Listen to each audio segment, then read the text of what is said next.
देख रहे हैं सत्य हिंदी का रात 8 बजे का बुलेटिन और मैं हूं आपके साथ कृति सिंह। टीएमसी का कांग्रेस में विलय होने की अटकलों के बीच अब शरद पवार की एनसीपी कांग्रेस के साथ हाथ मिलाने पर विचार कर सकती है। हालांकि टीएमसी ने तो विलय की खबरें खारिज कर दी, वहीं कांग्रेस और बीजेपी के बीच नेहरू पर विवादित पोस्ट को लेकर बवाल खड़ा हो गया। देश के अंदर कांग्रेस महंगाई और बेरोजगारी के मुद्दे पर बड़ा आंदोलन छेड़ने की तैयारी में है। उधर दुनिया में भी तनाव चरम पर है। ट्रंप ने ईरान पर बड़े हमले की धमकी दे दी है। इन सभी खबरों पर इस पर विस्तार से बात करेंगे, लेकिन उससे पहले एक जरूरी अपडेट। निष्पक्ष और सच्ची खबरों के लिए बिना किसी रुकावट के देखने के लिए सत्य हिंदी का ऐप जरूर डाउनलोड कर लें। अब हमारा ये बुलेटिन आपको ऐप पर भी मिल जाएगा।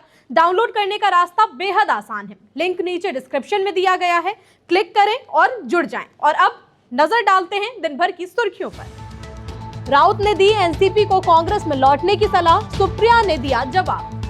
नेहरू पर विवादित पोस्ट, बीजेपी नेता बीएल संतोष के खिलाफ केस दर्ज। टीएमसी का कांग्रेस में विलय नहीं, वेणुगोपाल और कीर्ति आजाद का बयान। मोदी सरकार के खिलाफ कांग्रेस का बड़ा प्लान, उठाएगी जन जन की आवाज। ट्रंप ने फिर से दी चेतावनी, आज रात होगा ईरान पर सबसे बड़ा हमला। बंगाल चुनाव के बाद तृणमूल कांग्रेस में जारी हलचल के बीच विपक्षी राजनीति पर नई बहस छिड़ चुकी है। शिवसेना यूबीटी नेता संजय राउत ने कहा कि कांग्रेस से अलग होकर बनी टीएमसी और एनसीपी, शरद गुट वाली एनसीपी जैसी पार्टियों को फिर से कांग्रेस के साथ आकर विपक्ष को मजबूत करना चाहिए। उन्होंने कहा कि समय की मांग है कि विपक्षी दल एकजुट हों ताकि केंद्र की राजनीति में मजबूत विकल्प पेश किया जा सके। राउत के इस बयान के बाद राजनीतिक हलकों में चर्चा तेज हो गई है। इस पर एनसीपी शरद गुट की नेता सुप्रिया सुले ने प्रतिक्रिया देते हुए कहा कि लोकतंत्र में हर किसी को अपनी राय रखने का पूरा अधिकार है और वो राउत की बात का पूरा सम्मान भी करती हैं। उन्होंने कहा कि वो उन्हें बड़ा भाई मानती हैं और उनके सुझावों की गंभीरता से लिया जाता है। हालांकि सुले ने साफ किया कि उनकी पार्टी फिलहाल टीएमसी के साथ पूरी मजबूती से खड़ी है और किसी भी तरह की राजनीतिक तोड़फोड़ या दबाव की राजनीति का विरोध करती है। लेकिन कांग्रेस के साथ विलय की खबरों को ना तो उन्होंने खारिज किया और ना ही उस पर कोई टिप्पणी की। बेंगलुरु में बीजेपी के राष्ट्रीय महासचिव बीएल संतोष के एक सोशल मीडिया पोस्ट को लेकर राजनीतिक विवाद खड़ा हो चुका है। कांग्रेस कार्यकर्ताओं ने हाई ग्राउंड पुलिस स्टेशन में उनके खिलाफ शिकायत दर्ज कराई। आरोप है कि बीएल संतोष ने देश के पहले प्रधानमंत्री जवाहरलाल नेहरू को लेकर आपत्तिजनक और भ्रामक टिप्पणी की है। शिकायत के मुताबिक पोस्ट में दावा किया गया था कि नेहरू ने विनायक दामोदर सावरकर को संसद में सम्मानित किए जाने से रोक दिया था, जिसे कांग्रेस ने पूरी तरह गलत और मानहानिकारक बताया है। कार्यकर्ताओं का कहना है कि शुरुआत में पुलिस ने शिकायत लेने से इनकार किया था, लेकिन बाद में इसे दर्ज कर लिया गया। कांग्रेस ने ऐतिहासिक तथ्यों को तोड़ मरोड़ कर पेश करने का आरोप लगाते हुए कानूनी कार्रवाई की मांग की है। साथ ही कर्नाटक सरकार से राष्ट्रीय नेताओं की छवि को नुकसान पहुंचाने वाली सोशल मीडिया सामग्री के खिलाफ सख्त से सख्त कदम उठाने के लिए भी कहा है।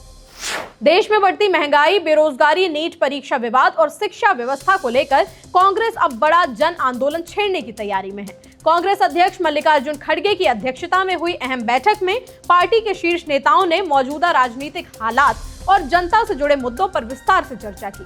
बैठक के बाद कांग्रेस महासचिव केसी वेणुगोपाल ने बताया कि पार्टी जल्द ही देश भर में बड़े स्तर पर आंदोलन शुरू करेगी और कार्यकर्ताओं को सड़कों पर उतरकर जनता की आवाज उठाने की जिम्मेदारी दी जाएगी। उन्होंने आरोप लगाया कि सरकार महंगाई और आर्थिक संकट को लेकर कोई ठोस कदम नहीं उठा रही। इसी वजह से कांग्रेस राष्ट्रीय स्तर से लेकर राज्य, जिला और ब्लॉक स्तर तक व्यापक अभियान चलाएगी। अगले कुछ दिनों में आंदोलन का विस्तृत कार्यक्रम भी घोषित कर दिया जाएगा।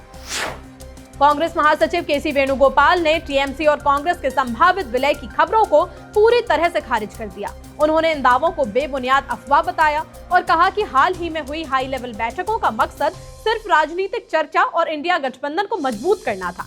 वेणुगोपाल ने स्पष्ट किया कि ममता बनर्जी, सोनिया गांधी और राहुल गांधी के बीच हुई मुलाकातें किसी भी तरह के विलय से जुड़ी हुई नहीं थी, बल्कि ये सामान्य और नियमित राजनीतिक बातचीत का हिस्सा थी। उन्होंने कहा कि सभी विपक्षी दलों का फोकस सिर्फ एक मजबूत साझा मंच बनाने पर है ताकि केंद्र की मौजूदा सरकार के खिलाफ लोकतांत्रिक लड़ाई को और ज्यादा मजबूती दी जा सके।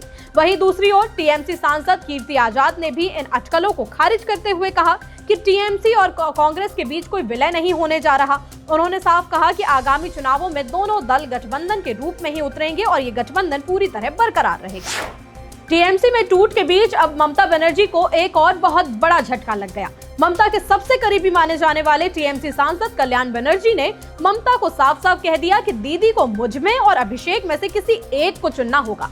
वहीं पर दरअसल ये विवाद की जड़ अभिषेक बनर्जी से जुड़े कथित फर्जी हस्ताक्षर मामले की सुनवाई है। इस मामले में कलकत्ता हाईकोर्ट में पार्टी की ओर से पैरवी कर रहे कल्याण बनर्जी ने खुद को केस से अलग कर लिया। उनका कहना है कि सीआईडी द्वारा अभिषेक बनर्जी के कार्यालय में की गई जो तलाशी के बाद उन्होंने अदालत में जल्द सुनवाई की मांग की थी और कोर्ट भी सुनवाई के लिए तैयार हो गया था। इसके बावजूद देर रात उन्हें ये कहा गया कि अब आप नहीं बल्कि इस केस की जिम्मेदारी कोई और संभालेगा। कल्याण बनर्जी का कहना है कि इस पूरे घटनाक्रम से उनके सम्मान को ठेस पहुंची है। उनका मानना है कि जिस तरह से उन्हें दरकिनार किया गया वो बिल्कुल भी स्वीकार्य नहीं है। इसी के बाद उन्होंने कहा कि मैं ममता दीदी के साथ हूं, लेकिन अब दीदी को ये तय करना होगा कि क्या वो अपनी पार्टी को अभिषेक के बिना आगे नहीं ले जा सकती, और अगर ऐसा है तो मैं इसमें शामिल नहीं रहूंगा। खबरों का सिलसिला तो जारी रहेगा, लेकिन एक सबसे जरूरी बात, क्या आपने अभी तक सत्य हिंदी का ऐप डाउनलोड नहीं किया? और अगर नहीं किया तो बहुत कुछ मिस कर रहे हैं। अब ये पूरा बुलेटिन आप सीधे हमारे ऐप पर भी देख सकते हैं। आपको ज्यादा कुछ नहीं करना है, बस इस वीडियो के डिस्क्रिप्शन बॉक्स में जाइए, वहां पर ऐप का लिंक मौजूद है, तुरंत डाउनलोड कीजिए। और चलिए अब रुक करते हैं कुछ और खबरों का। राज्यसभा चुनाव नहीं रुकेगा, सुप्रीम कोर्ट का फैसला। सीबीएसई के रिजल्ट सिस्टम में मिली बड़ी खामियां। ट्रंप को धन्यवाद पर केजरीवाल ने पीएम को घेरा। ट्रंप बोले आज रात ईरान पर होगा बड़ा हमला। राज्यसभा चुनाव नहीं रुकेगा, सुप्रीम कोर्ट का फैसला। सीबीएसई के रिजल्ट सिस्टम में मिली बड़ी खामियां। ट्रंप को धन्यवाद पर केजरीवाल ने पीएम को घेरा। ट्रंप बोले आज रात ईरान पर होगा बड़ा हमला। मध्य प्रदेश में राज्यसभा चुनाव की सीटों पर कांग्रेस की मीनाक्षी नटराजन का नामांकन रद्द होने की वजह से नतीजे आने से पहले ही तीनों बीजेपी सांसदों ने जीत दर्ज कर ली। दरअसल राज्यसभा चुनाव के लिए बीजेपी ने 3 उम्मीदवार मैदान में उतारे थे। इनमें रजनीश अग्रवाल, तरुण चुग और महेश केवट शामिल थे। विधानसभा में संख्या बल के हिसाब से बीजेपी के खाते में 2 सीटें लगभग तय मानी जा रही थी, लेकिन पार्टी ने तीसरी सीट के लिए भी दांव खेलते हुए महेश केवट को उम्मीदवार बना दिया। इसी बीच कांग्रेस उम्मीदवार मीनाक्षी का नामांकन रद्द हो गया। इस वजह से महेश केवट की जीत का रास्ता पूरी तरह साफ हो गया और वो भी निर्विरोध निर्वाचित घोषित कर दिए गए। उधर मीनाक्षी नटराजन अब भी सुप्रीम कोर्ट के फैसले के इंतजार में हैं। कांग्रेस को फिलहाल राहत नहीं मिली है। शीर्ष अदालत ने चुनाव प्रक्रिया पर भी अंतरिम रोक लगाने से साफ साफ मना कर दिया। कोर्ट ने साफ कहा कि वो फिलहाल चुनावी प्रक्रिया में दखल नहीं देगा। अब इस मामले की अगली सुनवाई शुक्रवार को होगी। ओएसएम पोर्टल में खामियों को लेकर एथिकल हैकर निसर्ग ने जो दावे किए थे वो एकदम सही साबित हुए हैं। आईआईटी पैनल की जांच में ये सामने आया है कि ओएसएम पोर्टल की सुरक्षा और कार्यप्रणाली की शुरुआत में गहन जांच नहीं की गई थी। इसी वजह से सिस्टम में कई गंभीर खामियां रह गई, जो कि सामान्य ऑडिट में भी सामने नहीं आई। दरअसल सीबीएसई रिजल्ट विवाद के बाद आईआईटी मद्रास और आईआईटी कानपुर के विशेषज्ञों ने इस पोर्टल की जांच करनी शुरू की। जांच में निसर्ग के दावे सच साबित हुए। पोर्टल में ओटीपी बाईपास करने और एक मास्टर पासवर्ड से एग्जामिनर अकाउंट और कॉपियों तक पहुंच बनाने जैसी गंभीर कमजोरियां पाई गई। हालांकि इस पैनल ने यह दावा किया है कि छात्रों का अभी कोई भी डेटा लीक नहीं हुआ या उसका दुरुपयोग नहीं किया गया है, लेकिन सिफारिश की गई है कि भविष्य में ऐसे प्लेटफॉर्म के लिए एडवांस साइबर सुरक्षा जांच अनिवार्य की जाए और डेटा पर पूरा नियंत्रण सिर्फ और सिर्फ सीबीएसई के पास है। आम आदमी पार्टी के राष्ट्रीय संयोजक अरविंद केजरीवाल ने प्रधानमंत्री नरेंद्र मोदी द्वारा अमेरिकी राष्ट्रपति डोनाल्ड ट्रंप को धन्यवाद देने वाले सोशल मीडिया पोस्ट पर तीखा हमला बोला। केजरीवाल ने सवाल उठाया कि आखिर प्रधानमंत्री ट्रंप किस बात के लिए आप उनको धन्यवाद दे रहे हैं। केजरीवाल ने आरोप लगाया कि भारत के हितों और सुरक्षा की रक्षा को लेकर केंद्र सरकार अपेक्षित मजबूती नहीं दिखा पाई। उन्होंने जोर देकर कहा कि देश की संप्रभुता, सम्मान और राष्ट्रीय हित किसी भी विदेशी रिश्ते से ऊपर होने चाहिए।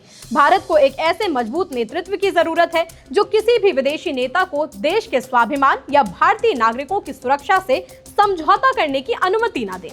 दरअसल ये पूरा विवाद तब शुरू हुआ जब राष्ट्रपति ट्रंप ने पीएम मोदी को शुभकामनाएं दी थी, जिसके जवाब में पीएम मोदी ने भारत अमेरिका रणनीतिक साझेदारी को मजबूत करने की प्रतिबद्धता जताते हुए उन्हें धन्यवाद कह दिया।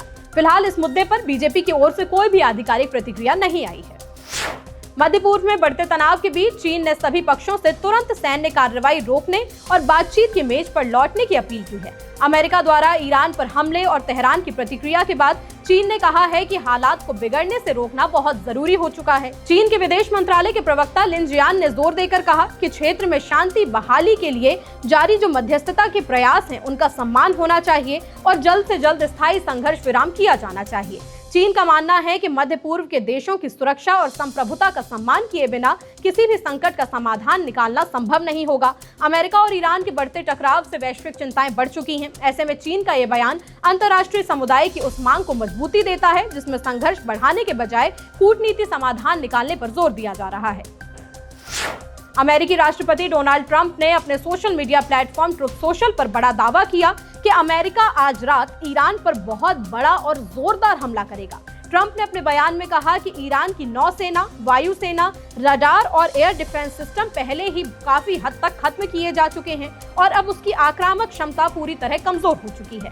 ट्रंप ने आगे दावा किया कि आने वाले समय में अमेरिका ईरान के प्रमुख तेल निर्यात केंद्र खार्ग द्वीप और अन्य तेल ढांचे पर नियंत्रण स्थापित कर लेगा। उन्होंने ये भी कहा कि अमेरिका ईरान के तेल और गैस बाजारों पर पूर्ण नियंत्रण हासिल करने की दिशा में आगे बढ़ रहा है। खार्ग द्वीप ईरान के लिए बेहद रणनीतिक माना जाता है क्योंकि देश का बड़ा हिस्सा कच्चे तेल का निर्यात इसी टर्मिनल के जरिए करता है। गौरतलब है कि ट्रंप पहले भी ऐसे कई बार धमकियां दे चुके हैं। फिलहाल बुलेटिन में इतना ही। देश दुनिया की तमाम बड़ी खबरों के लिए आप बने रहिए सत्य हिंदी के साथ। नमस्कार।